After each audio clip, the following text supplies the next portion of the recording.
Ahora seguimos. No hace falta saber mucho de matemáticas para saber invertir los ahorros pensando en la jubilación y en caso de tenerlos, evidentemente, pero sí que es conveniente conocer algunas fórmulas específicas para predecir con sensatez qué es lo mejor para ese dinero de toda una vida. Para ayudarnos a conocer esas fórmulas y poder hablar con el banco, conociendo de qué va el asunto, contamos con Ángel Faustino, es economista, asesor de inversiones y ejecutivo de banca. Ha escrito este libro, Invertir tus ahorros y multiplicar tu dinero. Ahí es nada. ¿Qué tal? Bienvenido al programa, Ángel. Gracias.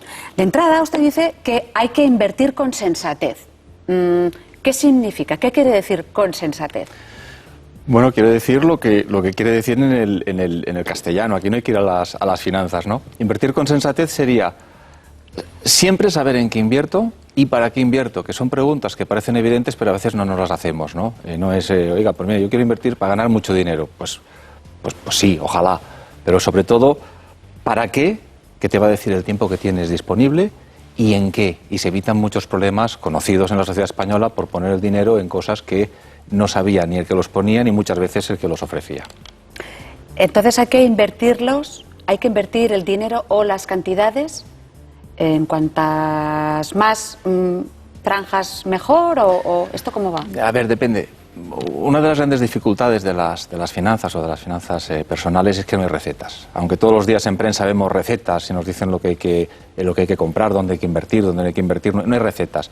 Sobre todo lo principal, yo lo que les recomendaría a los inversores y a los aspirantes de inversores, e inversores todo el mundo, cuidado, inversores todo el mundo, luego les explicaré por qué si lo considera, lo que recomendaría es que uno valore para qué va a invertir. No es lo mismo invertir para la jubilación que para invertir a la jubilación a 20 años, que para comprarme una casa a 5 años o invertir en un negocio con un familiar en 3, y en qué invertir. A partir de ahí es lo que se define el perfil de riesgo de cada persona. Pues hay quien se puede sentir cómodo, hay quien quiere ganar mucho y está dispuesto a asumir riesgos, y quien no está dispuesto a asumir riesgos y por lo tanto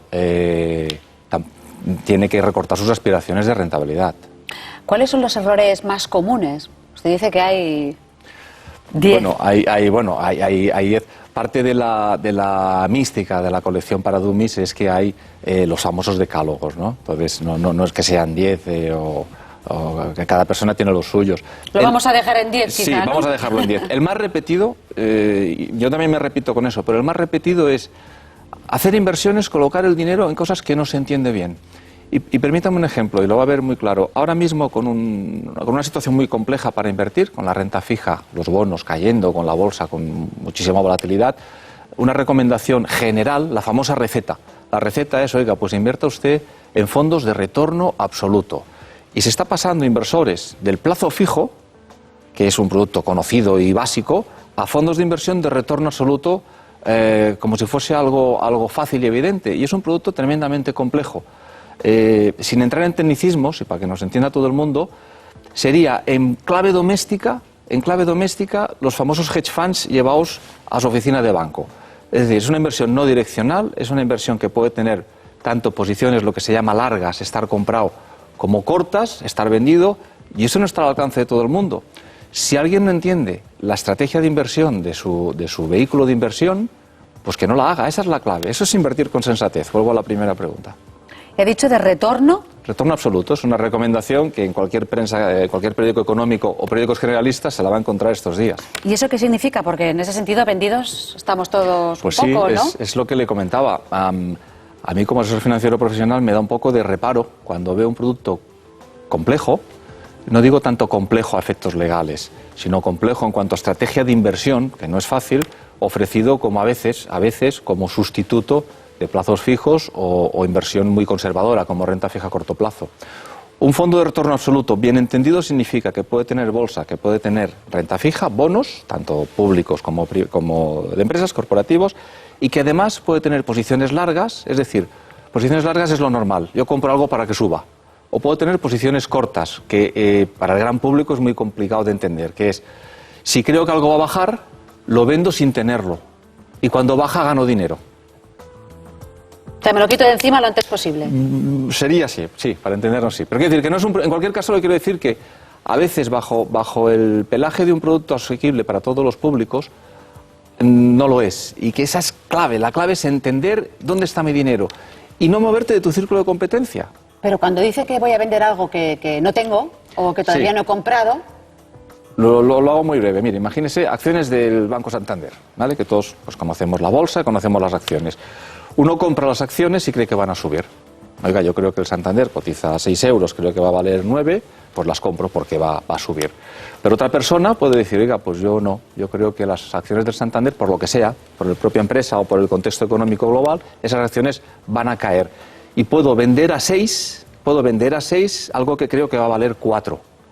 Entonces, me pongo corto, las vendo, eso va a valer 4 y yo voy a ganar dinero vendiendo algo por un precio más caro al que tenía. ¿Eso es riesgo? Sí, ¿Eso es claro. arriesgar? Al riesgo, todo lo que no sea la tasa libre de riesgos, que serían los bonos públicos, que por desgracia hoy en día están prácticamente al 0%, todo lo que no sea eso tiene riesgo.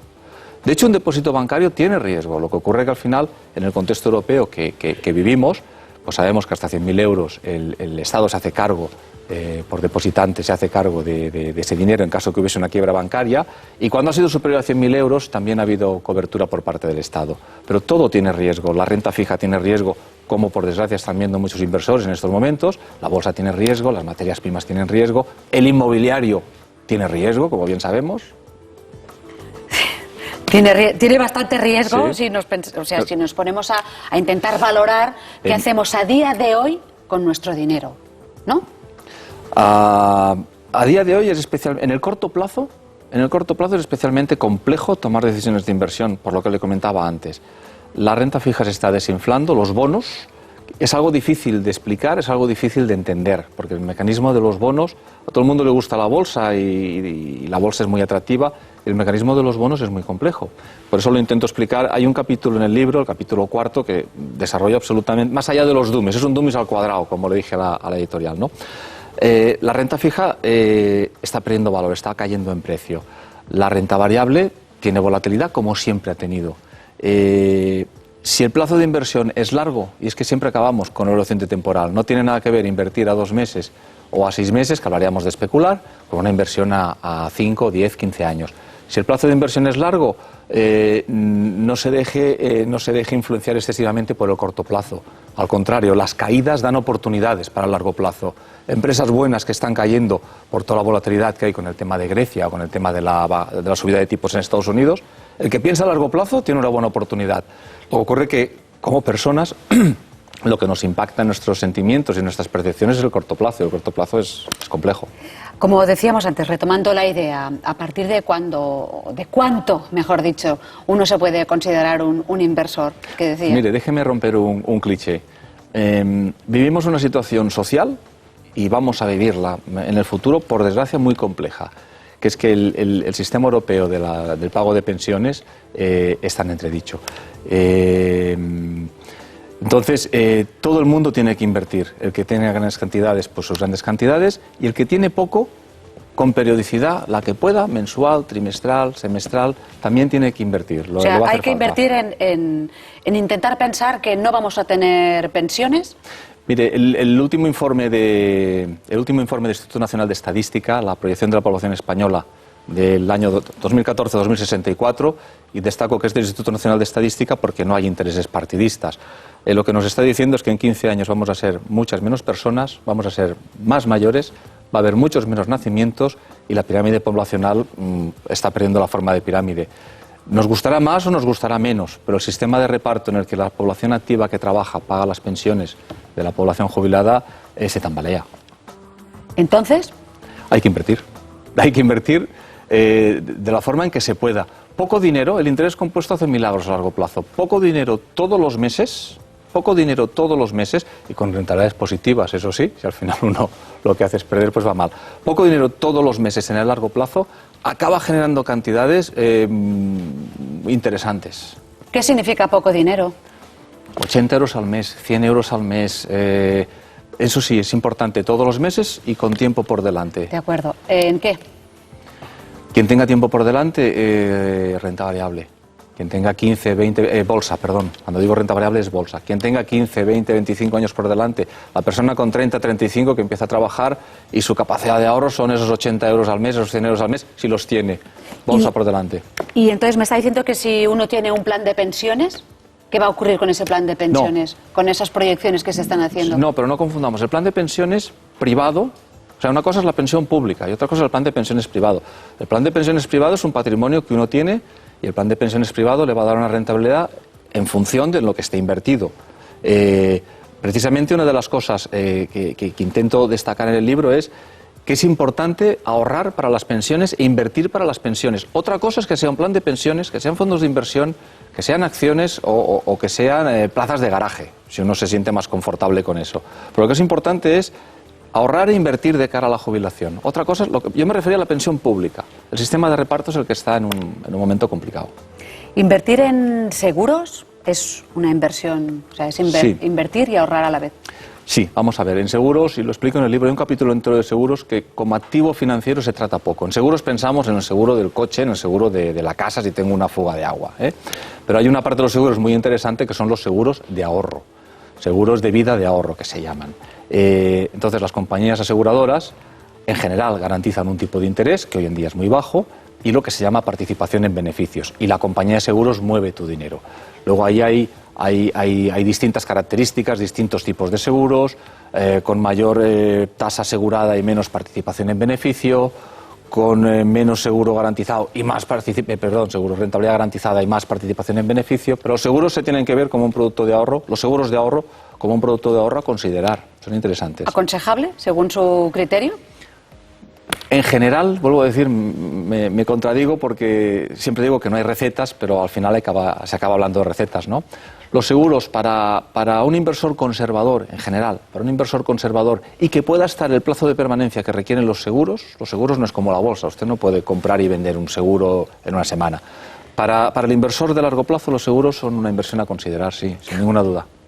Eso para los dummies, para los que no tenemos ni idea, los que saben, ¿dónde están haciendo sus inversiones? ¿Cuáles son las nuevas tendencias? No, bien, no hay nada nuevo bajo el sol en el mundo de la inversión.